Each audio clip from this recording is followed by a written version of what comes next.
Welcome to NCBA's Cattleman's Call podcast with host Lane Nordland. That's right. Another conversation here on the Cattleman's Call podcast. Lane Nordland is with you as always. It is springtime up here in Montana where I am broadcasting from. We've got rain. We've had rain. Hopefully, let's cross our fingers that it keeps coming. That hayfield that I was not even able to put any hay up in last year looks pretty good. I'm really hoping that can stay up. But hey, today I'm looking forward to our conversation with a cattle producer from this great state of Kansas. She's actually planting cotton as we talk right now. Our friend Lettie McKinney joins us from Johnson, Kansas.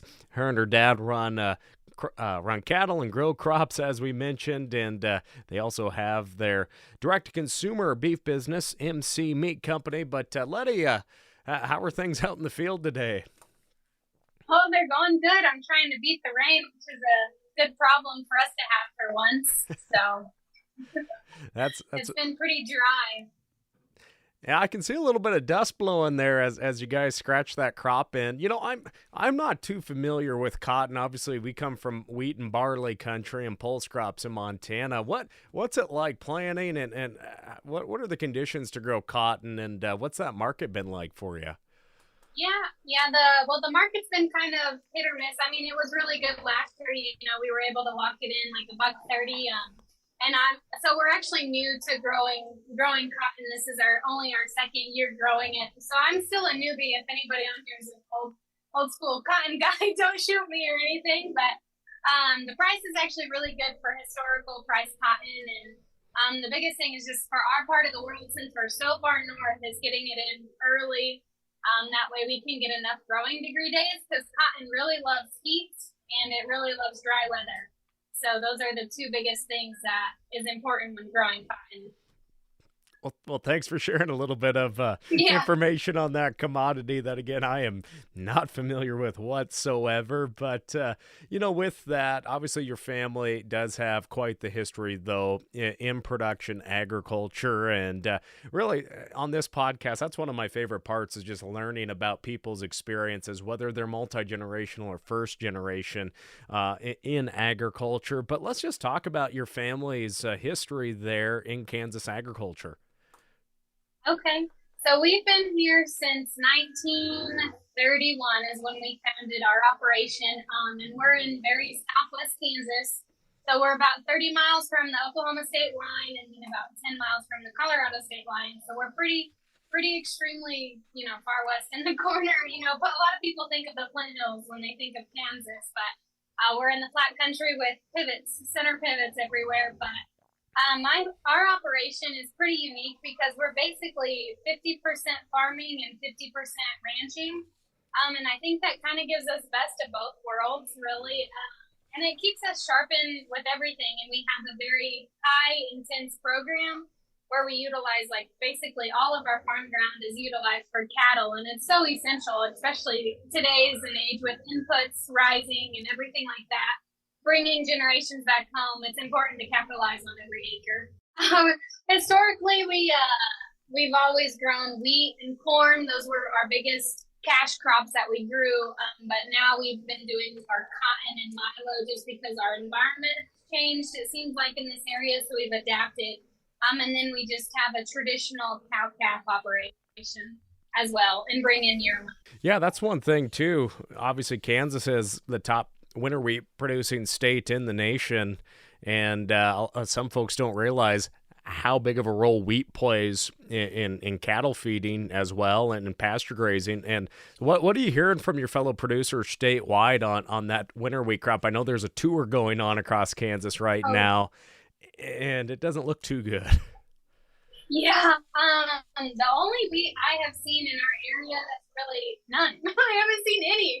So it's pretty bad everywhere, and I know even in central Kansas, they get more rain than what we do, and it looks bad over there too. So it's pretty dire needs up here, and there has been a lot of real estate exchanged over the winter from blowing dirt, just because we didn't get any moisture to get the wheat up, and things were blowing, and it doesn't matter if you're a no-till farmer, a minimum till, whatever. It didn't matter. Everything seemed to be blowing just because we've been in such a severe drought the last 3, 4, 5 years, however long it's been. But and it kind of looks like that drought is kind of honed in there in that part of the world too. What are your thoughts, and what are some of the things you're hedging on right there? it really is. The biggest thing is, we're pretty fortunate with where I'm at. We still have irrigation. There's a lot of people who, the aquifer is very hit or miss on people's water situation. So really just capitalizing on the rain we do get and utilizing the resources we have. That's kind of our biggest thing. Water is our most important commodity. A lot of people don't think about it, but whenever you're out where I live, water is your lifeline. If it doesn't rain, you don't grow anything, and that's imperative for everything on what we do. So our biggest hone in on commodities, I'd say right now, is just utilizing the water we do have and the water we can capture from rainfall. So. Well, and also just having that opportunity to continue on in your family's operation, Lettie, I think is always so great when folks can come back to the family operation and be a part of the day-to-day operations. And that's what I just, for my knowledge, are you full-time every single day on the home place? Yes. Yep, I am full-time every single day on the home place. It's just me and my dad, so. Perfect. It's been really good. Now, we were joking earlier, you are wearing an Oklahoma State University sweatshirt while you're out there in the farm field. But I guess, so what drove you to attend OSU and wear the orange? And what did you study over there? Yeah, so I honestly, being from Kansas, everyone goes to K-State. That's the big thing is you go to K-State, and I didn't want to go where everyone else was going, so I guess it was a little bit rebellious on my part. So I went to Oklahoma State, turned in from the purple to the orange, and I studied animal science when I was at Oklahoma State. I had full intentions on being pre-veterinarian and going to vet school, actually, but my last year, something changed, and I realized that wasn't the path I really wanted to go on. I did not want to go to school for 4 more years. So then after that, I went to the TCU Ranch Management Program, and it was a 9-month-long certificate program that I went through. And after that, I was able to learn the business skills and everything that I didn't necessarily learn at Oklahoma State just because of my degree. And that gave me the skills to really be able to capitalize on coming home and being able to continue our operation for future generations. And I guess what were you talked about the agribusiness aspect of that, and with that TCU program, what were some of the other components that you really walked away with, saying, you know what, I have such a better grasp about the management and the Excel aspect of things when you're looking at paper? Yeah, absolutely. So that was the biggest thing, and that's why I chose to go down there, because they don't only teach you how to run a business, but you also go to different operations throughout the whole program. And we go on these different trips, and I don't know the exact number, but I think we went to probably 50 different operations: cow, calf, farming, feed yards, stocker operators. And to be able to see, we went to cotton gins, like the whole global aspect of production agriculture, and really hone in. Like, everybody's different, everybody manages their resources different. And it's the key is finding something that works for you and your resources that you have. So I think that for me was something so valuable, was to see how other operations did it and capitalize on their resources. So was it you who brought the cotton idea to home, or was that your dad? What you mentioned you got to see some cotton operations. Yes, yeah, absolutely. So that was actually my idea. Honestly, my dad is very traditional, and he bucked me the whole time. He's bucked me with everything.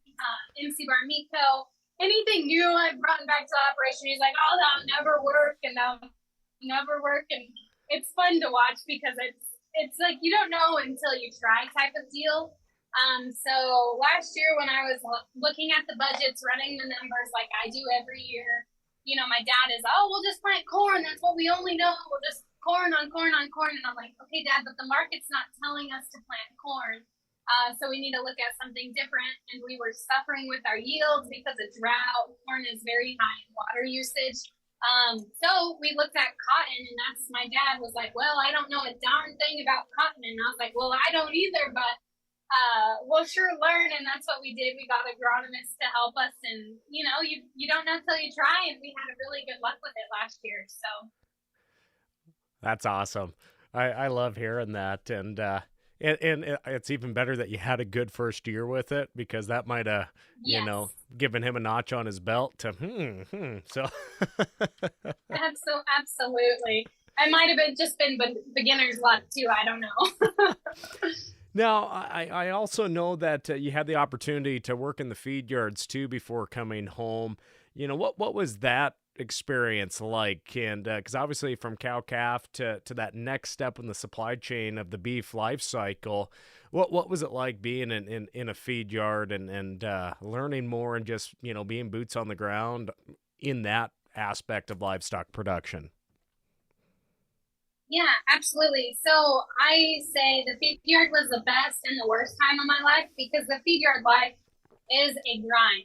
You get up and you do the same thing every day. You feed cows regardless of the weather. If it's blowing snow or if it's not blowing snow, whatever you do, you got to keep on doing it. So the feed yard taught me so much, because I saw cattle from South Texas to Florida to California to feeding Holsteins.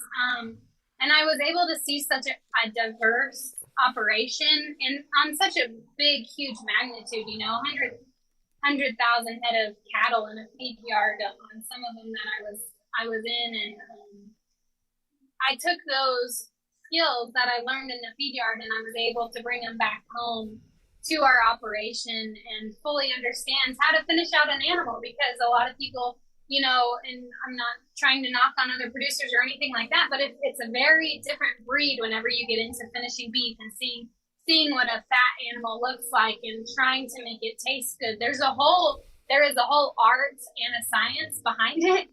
And that the feed yard is what taught me. And I think that's why I've had so much success with MC Bar Meat Co., is because I learned how to critique my rations to produce the best flavor of beef and also to utilize the best resources that I have.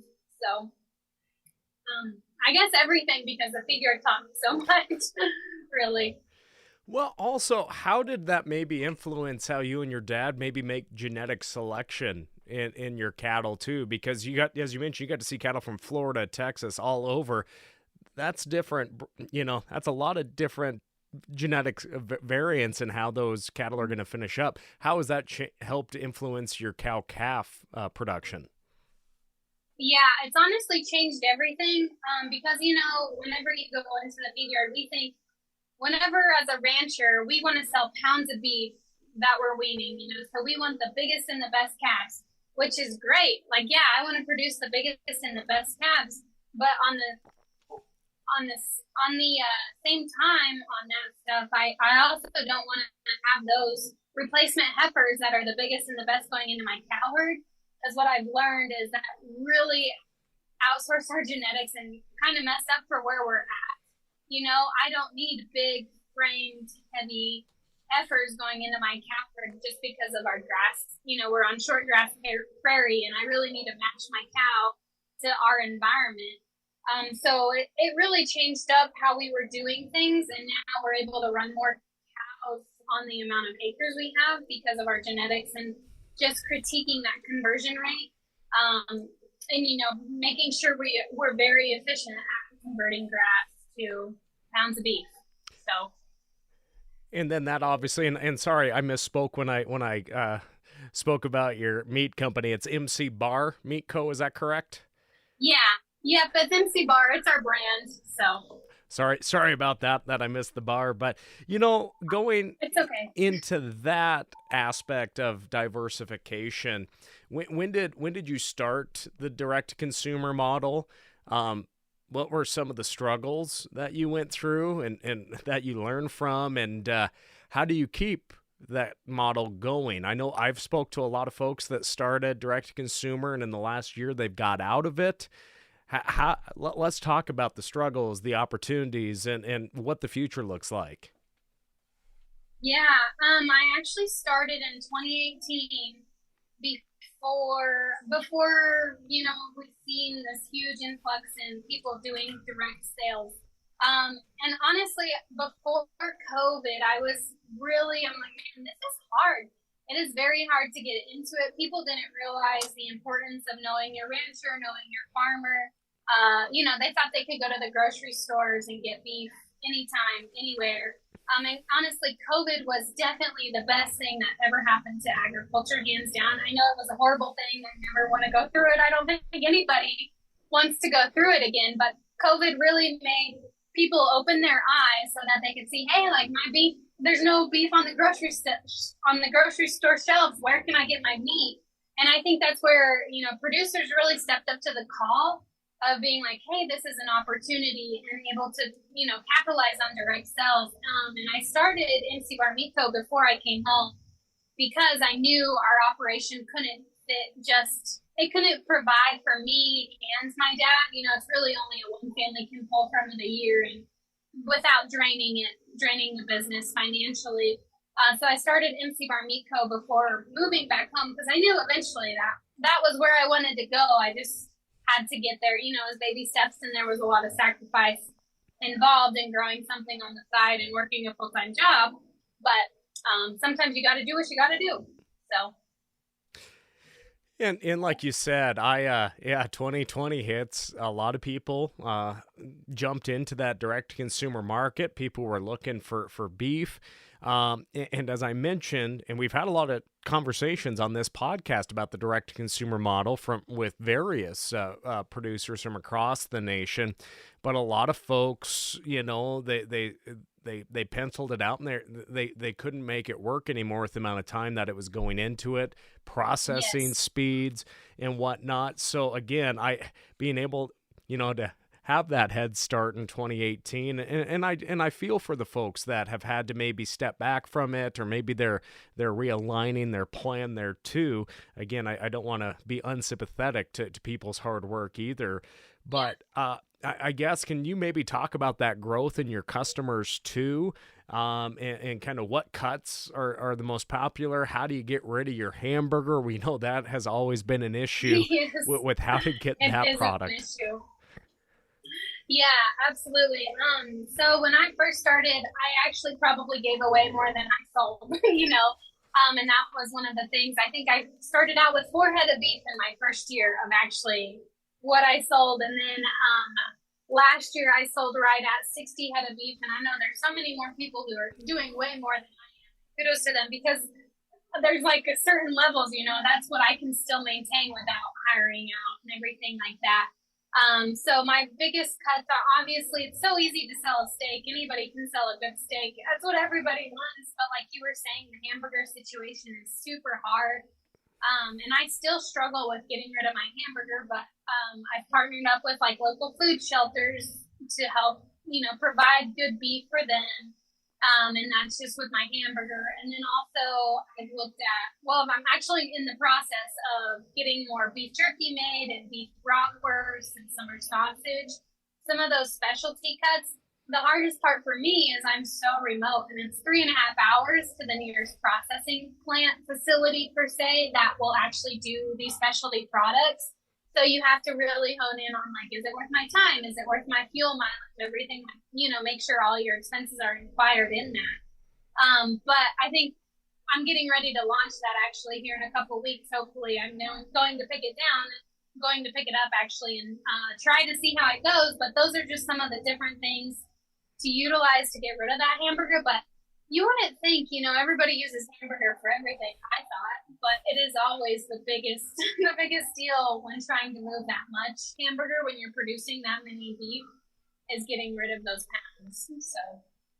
And how about hook space? I know everybody, whether it was just a beef we had out that we're finishing ourselves, sometimes the local processor couldn't even find a slot for 6 months to a year in some cases. I guess, what's the hook space been like? And I'm assuming you're USDA inspected as well?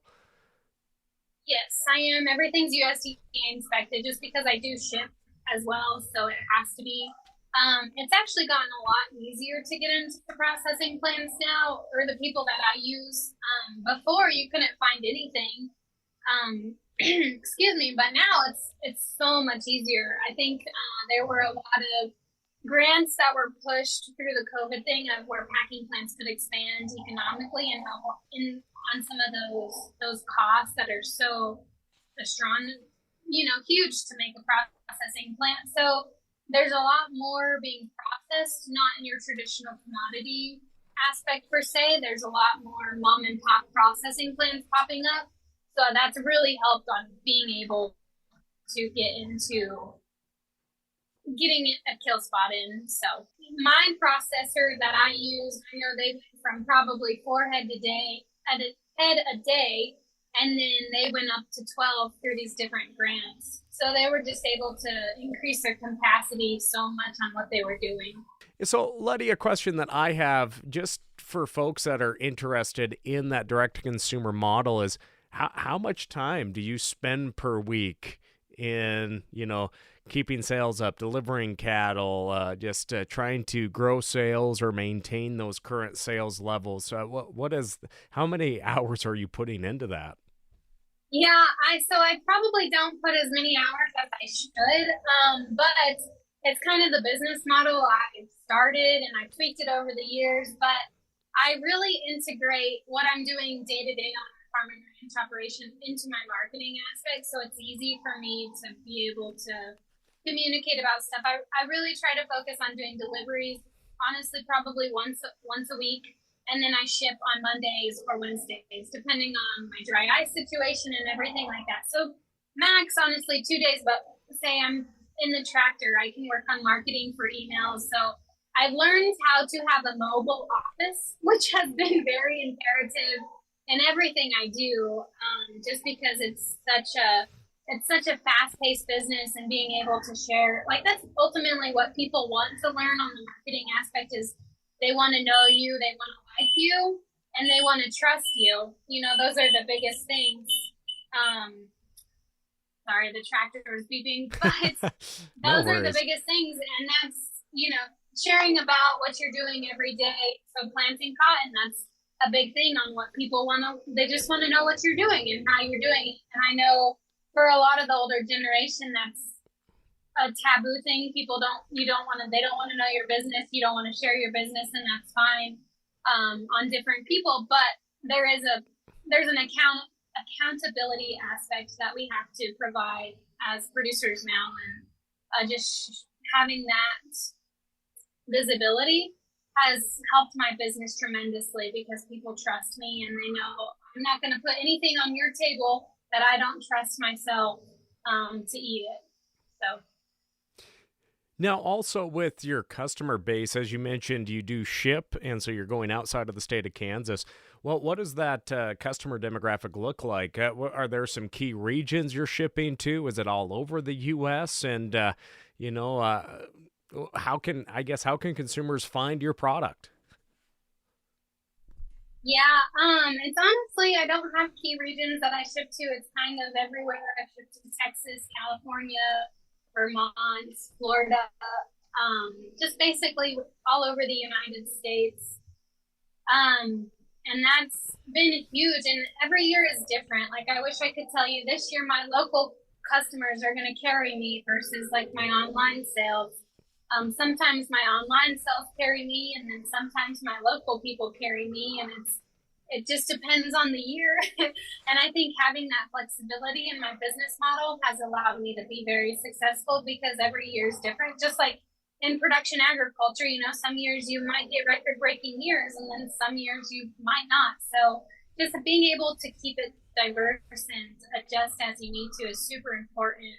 And most of everything, that was probably the hardest thing for me whenever I started this business, was learning the online stuff, because I didn't go to school to learn how to design a website or a web page or anything like that. And I had to teach myself on how to use the back office on a website, and how to open a Shopify store, a different e-commerce store, and That has been crucial in how I do business. And now it's so much more streamlined and easier for me to manage on a day to day because it is a big time investment. And now people can go and place their order online, and then I'll have all my deliveries set up where I just buzz around and it's super easy. Or with the shipping, being able to streamline it.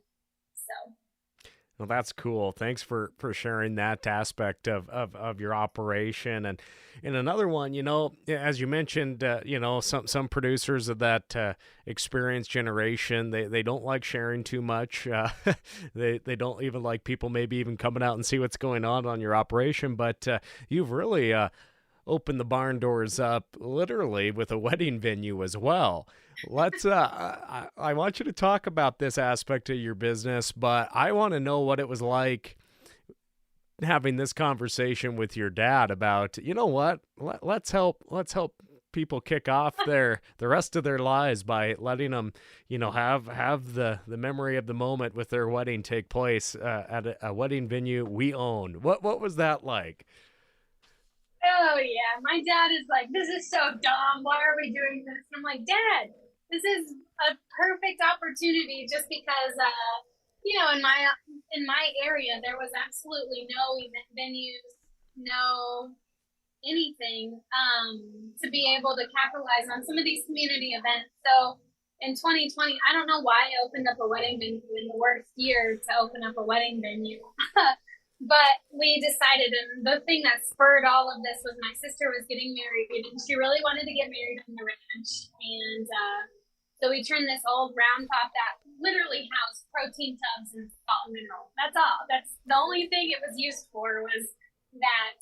And we turned this barn, this old round top, into this really cool aesthetic ranch wedding type scenario. And my dad, I guess he's probably gotten used to it by at this point, with the cotton and the MC Bar Meat Co. and all these crazy ideas. I think he's just used to my crazy ideas now. And he's like, whatever, we'll try it and see what happens. So it's been a huge blessing to our area with the round top and just having, we don't just do weddings. We just got done having a high school graduation there this past weekend, and it's really good for the community. That way they can come out, have a place to celebrate these life-altering things that happen. So, well, my wedding reception was at a barn near Bozeman, Montana, and I won't share the price of what that cost. It's a beautiful barn with a beautiful background, but I'm like, man, you could build a few shops with just having a few weddings at that venue for...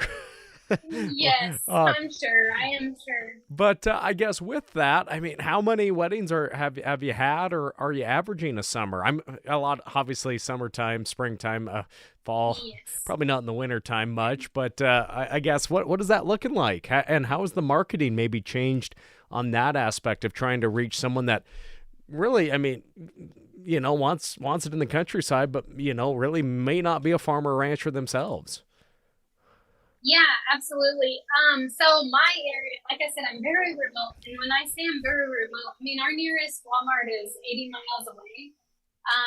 And just the culture is a lot different out here because it's still very normal for everyone to have an operation of some sort, a farm and ranch. It's not, people aren't so far removed. There's still some removal of, the agriculture background, but most generally when we're in just a heavy agriculture production. So my marketing is a lot different because I'm not reaching people within our community on the wedding side. I'm actually looking for those people in Denver who want the ranch wedding, or in Amarillo or Wichita who kind of want to. I've really been focusing on elopement type style ranch weddings now, where people just come for the day. They use the round top, the back area, the altar, the arbor, elope, and then they leave. And that's been super huge in my sales. When I first opened up, it was more for my local people. And then I realized, I'm like, Lettie, I'm not really, because everybody's got a shop in their backyard, or everybody knows that for their wedding, they can just use their neighbor's shop. So I really had to change my marketing on how I was doing stuff and tailor it to, these people who want to have that ranch vibe, ranch aesthetics. And that's helped my wedding sales tremendously over the last, year per se, because I've just been really focusing on it since January. So it's been interesting, but you just don't know. Like, I've never ran a wedding venue before, so I had no idea and just kind of had to stumble through it. Has the Yellowstone effect kind of contributed to that as well, with people wanting that Western authenticity with it? Yes, absolutely. And longhorns, yeah, I have three-headed longhorns in the backyard behind the wedding venue, and this ties in with the Airbnb, but anytime I have an Airbnb person come and stay, they feed the longhorns, and such a huge thing. And for me, it's like they're just pretty yard ornaments, that's the only thing, but everybody loves them. They eat them up. They're beautiful horns and the beautiful sunset. It's an aesthetic that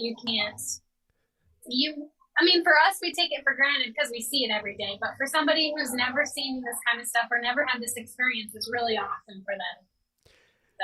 So you mentioned the Airbnb. Did that come after the wedding venue was set up? And I guess what's that been like too? Just having folks come out and just really just want to experience a beautiful morning waking up in the country. Yeah, absolutely. It's been tremendous. So it's a grain bin is the Airbnb. It's an old grain bin, and it's right next to the wedding venue. And when we first did the wedding venue, the grain bin was just a bar area to have an extra serving area for drinks and the food and everything like that. And I knew eventually I wanted to create the bin as an Airbnb for people to come through. And I honestly didn't think it was going to be super busy, to be honest with you, just because I'm in literally BFE is what I say all the time, but I'm really in BFE. I was like, there's no way this thing is going to be busy, but I have one or two people, sometimes three. During the summer times, there'll be 3 people coming through a week and just stopping, going to the mountains, traveling from wherever. I've had people from Germany stop in, and they just honestly want the experience. That's what they're after. They're after that ranch experience or farm stay, where they can go and kind of relax and see wide open country and not have any trees or city lights or anything like that. So it's been really cool to see the different people come through over the years. That's awesome. I know you got to get back to your field work here too today, and I guess before I ask about any other tips, what are your social media handles for our audience that maybe wants to just learn more about all your different diverse aspects of your operation? Yeah, absolutely. So you can find me on Instagram at Lettie.McKinney. I'm on TikTok at Lettie McKinney. I have the Round Top has its own page at the Round Top, or you can find us on our website at www.mc-ranch.com. Perfect. So those are the best places. Obviously, Facebook, MC Bar Meat Co., but who uses Facebook? Well, I can't download TikTok and create an account in Montana now because that became illegal yesterday. So I believe existing people can have TikToks. Wow. I did not realize. Yeah, so if you have a TikTok in Montana, it's based on your area code of your phone number, and so I guess I was really close to wanting to dance all the time and really do a lot of videos on TikTok, but I guess I will not be able to do that for the foreseeable future. But wow, that's crazy. But Lettie, what are some just words of encouragement you have for producers? Maybe they're multi-generational, they're coming back, maybe they've been away from the operation, having a different career just so they can get back home, and maybe they are home, maybe they're first generation. What are some tips you have, especially when it comes to having kind of awkward conversations with your family about implementing some different money generating revenue streams and just ideas to think outside of the normal cow-calf farming mindset, I guess? Yeah, absolutely. I will say, I'm a very passionate person in general. So I had to be very careful when I first came home to not blow the barn doors down per se and self-implode on our operation, you know? So it's one of those things like, and I tell this to younger generation all the time, don't just come in day one thinking you're going to change everything, because it doesn't work that way. And we've been doing it the same way for 100 years or however long, you know, we hear this story. And you have to show them, because that's just kind of how that generation works, the older generation, like my dad and even my grandparents, my grandma. You just have to show them what the vision, you have to show them it's going to work, and you have to kind of do a little bit at a time. It's not something you jump both feet in first and expect to have success, you know. So just do it a little bit at a time. You can't build Rome overnight. I wish we could. That'd be awesome. But just little steps in the right direction of changing and finding your passion, especially if you're coming back to an operation where you want to continue your legacy, but maybe you want to create your own legacy, but still keep your family's operation going. Finding something you're passionate about and you can bring that value to your operation. There's so many different revenue sources that we can utilize now, whether it's social media, if you're just sharing it on TikTok or Instagram. I mean, it's crazy what those things will do.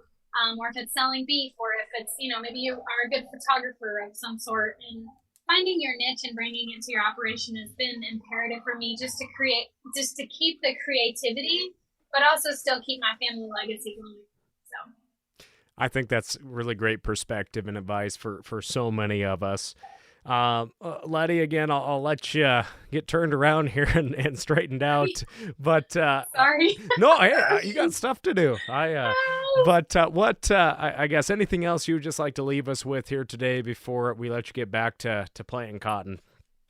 Yeah, I think just one final thing is don't be afraid to try. You never know, and if you fail, it's never a failure, because you learn something from it all the time. And I think sometimes we get too scared to even try because we think if we fail, we're done for, and that's just not the case, you know. So. Well, again, Lettie McKinney joining us here today. It's a first on the Cattleman's Call podcast from the Tractor Cab. I love doing interviews out on the road when we're doing TV programs and jumping in a combine with producers, but this is a first for the podcast. I love it. I'm so glad you had service to be able to do it as well. But Yeah. Hey, thank you so much, and I hope to run into you at a cattleman's event here down the road. Yes. Thank you so much for having me. I appreciate it. All right, friends, that will do it. Check out Lettie online as well. We'll turn it over to Dan McCarty to play us out here on the Cattleman's Call podcast. I'm Lane Northland. We'll catch you next time. Thanks for tuning in to NCBA's Cattleman's Call podcast with Lane Nordland. For more information, visit ncba.org and make sure to subscribe to the podcast today.